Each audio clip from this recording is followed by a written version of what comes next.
Hi, I'm Ashley Cooley, a birth, baby, and sleep specialist and mom of 3. There's so much information out there, right?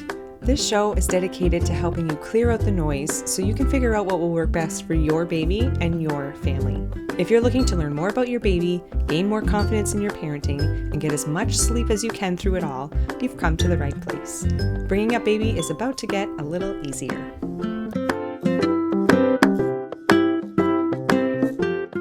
Hey everybody, welcome back to the Bringing Up Baby podcast. My name is Ashley Cooley. I am the owner of Birth Baby Sleep, and today we're talking about false starts at bedtime.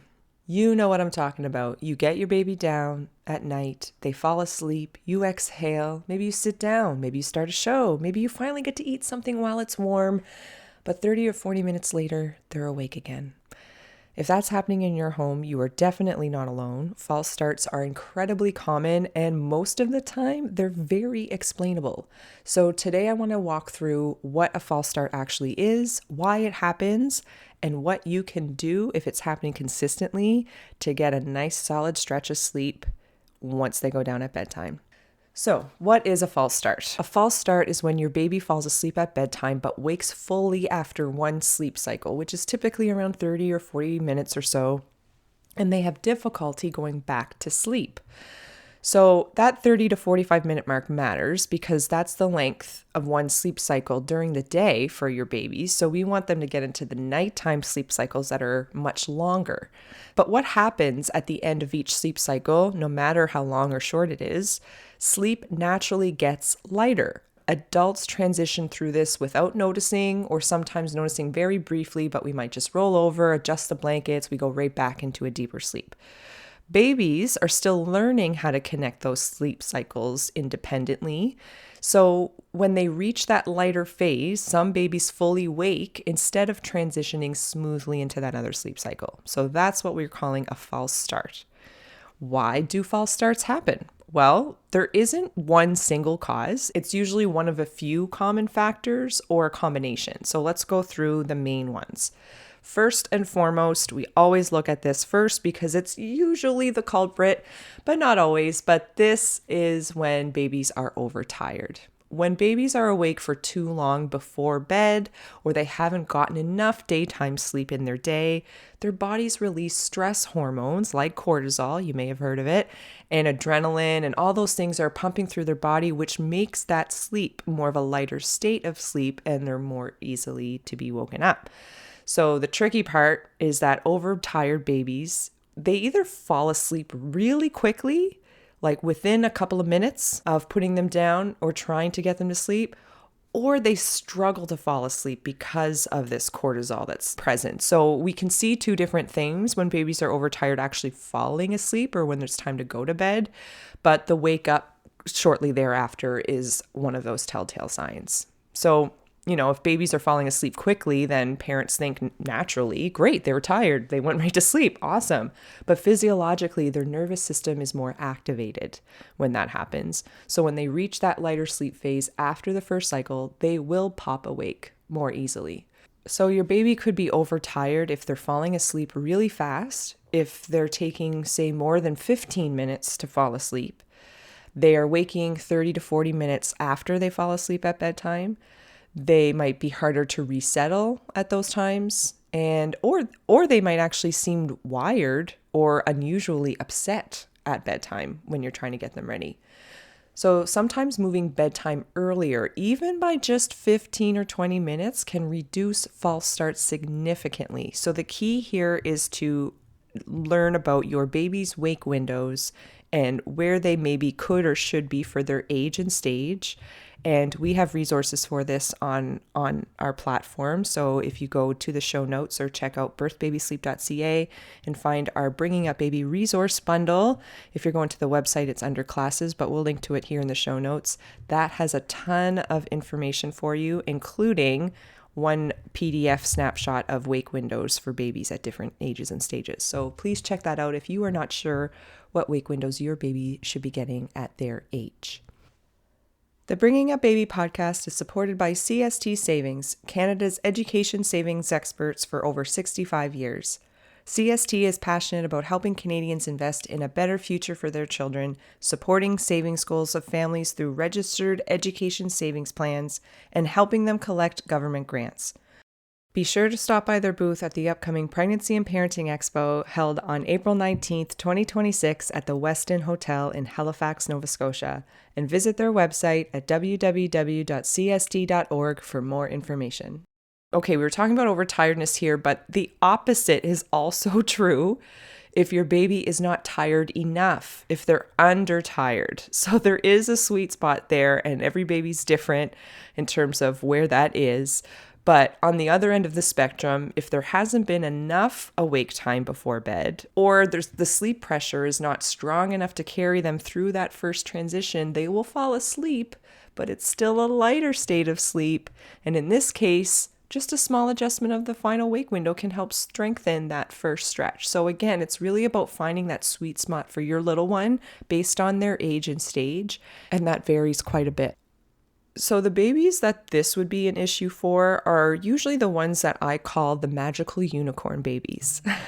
Magical unicorn babies usually fall asleep fairly easily whenever we do attempt to put them down and we think we nailed it and everything's great. But they'll fall asleep because of all the systems you put in place and you're telling them it's sleep time is coming. But if that pressure is not there, they will wake up sooner. So that can equally be as much of an issue. So again, it comes down to getting the timing of those wake windows properly for your child. Now, the third reason these could be happening, these false starts, are potentially based on your baby's daytime sleep patterns. Day sleep and night sleep are connected. Very long, late naps, very short naps, irregular timing, all of these can show up at bedtime first.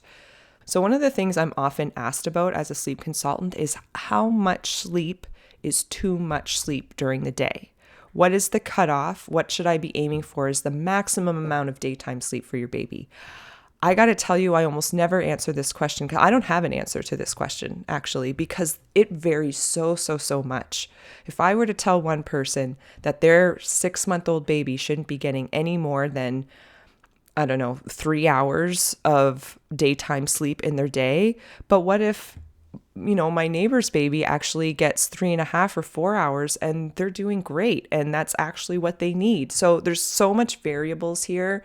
So what I actually do is talk about the minimum amount of daytime sleep that all babies should be getting, and that any additional sleep is bonus and not necessarily a problem unless we're noticing problems at nighttime. So I actually wouldn't be looking at this as the issue unless we can confidently say that any of the other issues are not present, if that makes sense. Okay.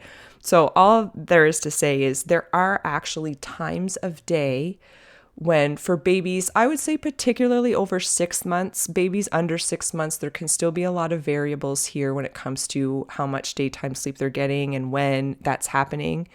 But over 6 months, wake windows are always the top priority for me when it comes to when should your baby sleep or your child sleep. As long as they are napping, as long as they are a napping human being, they should be, and you should be aware of their wake windows. However, after about 6 months of age, what we tend to notice, it can often happen naturally, or it's something that we can help nudge babies towards, is getting those daytime naps in roughly around the same times every day.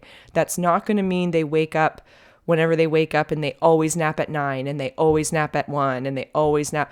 Not the case. However, we don't want those nap times to be too variable so that one day they're napping at 9, but the next day they're napping at 7, or then they're napping at 10 and then it's 7:30, all based on how they slept that night or what time they woke up or things like that. So we still want to consider the time of day because of their circadian rhythms. There are 2 drivers to sleep here, people, and one of them is circadian rhythm.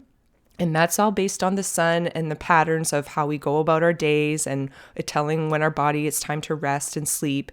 And so there are going to be times in the day based on, babies who wake up somewhere between 6 and 7, 7:30 is pretty average, that they're going to need to sleep in the morning somewhere around 9 o'clock, somewhere around 12:30 or so, sometime later in the afternoon. I'm kind of talking about like 6 months-ish, maybe a little bit older babies. This can always vary, of course, but just as an example, when we see babies napping roughly around these times, meaning 9 o'clock is not the time for the nap, though it might be if they wake up fairly consistently at the same time every day, but it's never going to be any earlier than 8:30, and it won't start any later than 9:30, roughly, okay? So not having too much variability, you're varying by maybe a half hour on either end. So you actually would have a good idea of when your baby's going to be napping, but the exact timing is going to come down to wake windows based on their age. If that makes sense. I hope that makes sense. I'm pretty sure we have another podcast episode on this too, but as always, I'm always around for questions, and you can find us at Birth Baby Sleep on social media, online. We're all over the place. Ask the questions. Happy to help. Okay. I'm going to get to our last reason here of why these false starts could be happening, and that could be habit and or sleep associations. So it's kind of 2 in 1, I guess. But this one is really important, and I want to approach it neutrally because sleep associations, which is your baby associates certain things or activities or patterns of things to help them fall asleep. None of these are ever bad. In fact, like, it's been your job as a parent to help your baby organize their sleep. So we want them to have associations with sleep so that when you do those things, they know it's time to go to sleep. Okay. So if your baby is consistently falling asleep, though, being rocked or fed or bounced or held, whichever one of those is, like you are actually physically helping them fall asleep before you put them down, those conditions become part of their falling asleep pattern. That's not wrong. It's not bad. It's just how it works. Okay. So when they reach that lighter state of sleep, and that 30 to 45 minutes later, they may notice that something is different. The rocking is stopped. The feeding isn't happening. You're not right there. So they aren't manipulating or anything like that. They aren't trying to create a problem. They're just looking for those same conditions that their brain associates with sleep to get them back to sleep. They think it is required, and maybe because of the associations, or because it's become a habit and we've just been doing that from time to time. So there's various ways of sleep training, is what we call it, is when you're helping your baby learn to fall asleep without too many of those associations.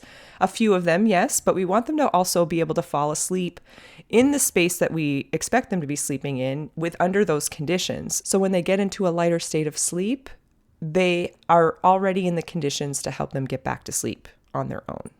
I actually often will tell this story to people because this happened from when we had our third child. Things just changed so dramatically, as you can maybe imagine, because we have 2 older kiddos, a toddler, a preschooler. There's only 2 of us parents, and sometimes there's only 1 parent. So I get it when there's a lot going on and we can't always do all the things we want to, how we would do them. And this is my example of that. When our daughter was, I think, around 2-3 months old, our baby, and we had other children, we would actually, for the longest time, until she was well over 4 months, we would just hold her on our chest to fall asleep at bedtime. And she would sleep with us downstairs or while we're hanging out while the other kids are in bed, until we went to bed, because she was doing a lot of these false starts. I would be able to put her to bed and put her down, but then it felt like we were not just getting the one false start after 30, 40 minutes, but it kept going 3 or 4 times until she finally would get this stint of longer stretches of sleep. And I know this is really, really common. So what did we do in that moment? Well, as a sleep consultant, I knew biologically that, we didn't create that habit, but we're keeping it alive, but we're doing that because that's what's working best for us. That was helping us to have some time in the evenings where we can just chill and relax, even though she's sleeping on our chest. And even though we want her to be an independent sleeper at some point, that was just like, do what you got to do. So we did that for a while. When we were finally ready to tackle the bedtime and those false starts, she was able to fall asleep on her own at bedtime, but kept having these false starts. So we didn't actually decide to try to change things up with her until we were ready to help her to get through those cycles on her own. So she was actually an independent sleeper already, falling asleep on her own at bedtime, falling asleep on her own for naps, but could not link those cycles. So what needed to happen is we needed to spend just a couple of nights, because she already had that skill of putting herself to sleep, of helping her. Maybe, there could have been check-ins. There could be times where we're just sitting there with her, but not picking her up and trying to support her from her crib. So we decided that we personally weren't ready to tackle them until we were ready to tackle them. And when we did, we were able to show her a new way of doing something different, because they're not going to do anything different unless you do. So doing that when you're ready or when it feels right is just fine. This is not you got to fix this right now. It's not a problem. It's just biology. Sleep is not linear, sadly. It changes as they grow. They're changing. The baby that you have right now is not the same baby you're going to have next week or next month. They change so much. So if false starts appear suddenly during a big developmental phase, they may actually just resolve when that phase passes. So we're really looking at, hey, how often is this happening and how disruptive is it to everyone's lives, in terms of if or how you want to, quote unquote, fix that. We got to find another term, not fix, adjust. There's nothing wrong. There's nothing that needs to be fixed, but bedtimes are precious. I completely get it. So before we wrap things up here, what I also want to make sure that we all know is what false starts don't mean. They don't automatically mean you've created a long-term problem. They also don't mean that your baby is a quote-unquote bad sleeper. And they don't mean that you need to overhaul everything immediately. Most of the time, I want you to think about this as feedback. Feedback about timing, feedback about sleep pressure, feedback about habit, or feedback about development. And feedback gives you something specific to adjust. So a more helpful reframe here is if your baby wakes 30 to 40 minutes after bedtime, it's okay to feel frustrated. Bedtime matters. It's often the only predictable pause in your day. It's when you get to reconnect with your partner or yourself. It's when you reset. It's when you get a moment to yourself. So when bedtimes don't stick, it's not small. It is a big deal, and I know it can be really hard. So instead of seeing this as a bedtime failure, it can help to see it as a sleep cycle transition that needs support. So that's something concrete, and that is something that we can work with. So if false starts are happening most nights, start small. Look at adjusting bedtime, maybe slightly earlier or later. Look closely at those wake windows, especially the last one. And again, we're going to put a link to our Bringing Up Baby resource bundle, which has a lot of information around wake windows and such there if you're curious. Make sure naps aren't running too late. Consider whether habit is contributing. Make one change at a time. Give it 3 to 5 days before deciding if it worked or not, because it's not just one time of doing something that's going to adjust it all very quickly. It often takes at least a few days or nights in a row to start to see some potential changes. So if that's happening in your home right now, I hope this gives you clarity and direction, not pressure, and we'll talk soon. I'll see you back here next time. If you're looking for more information or support along your parenting journey, check out birthbabysleep.ca. That's where you're going to find prenatal classes, postpartum and new baby resources, and sleep support during the childhood years. Lastly, but certainly not least, if you got something out of this episode or our show in general, leaving a rating or a quick review goes a really long way to helping others find us. So please consider leaving one. That's all for now. I'm Ashley Cooley, and we'll see you back here next time.